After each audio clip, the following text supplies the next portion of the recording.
台南今年积极办理传统市场转型，提供多元便利的市场服务给市民大众。除了梅下Foodpanda 甲500亿进驻市场提供外送服务，并导入行动支付，予消费者拿钱更便利。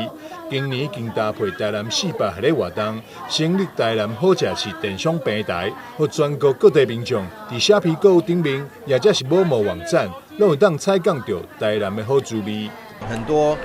隐藏在传统市场里面的一些美食啊，其实都是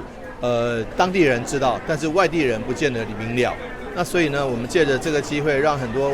外地人，包括其他地方的市民或者是其他地方的民众，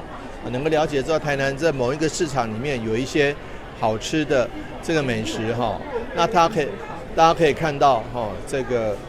这些美食，那试试看就知道。那同时我们也辅导这些市场名摊，它能够制作一些调理包，或者是说他们的这个方便包，方便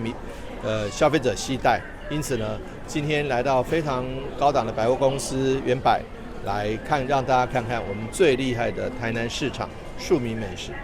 台南市政府这次所辅导的4间特色市场美食，参像是西门浅草市场的火烧虾、巴西炒饭，甲卷卷屋的乌藤金珠宇治抹茶冰淇淋，东菜市的瓦哈米达双酱拌面，以及下营市场韩式道地脆萝卜等4项有一冷冻冷藏的商品。记者张世伟采访报道。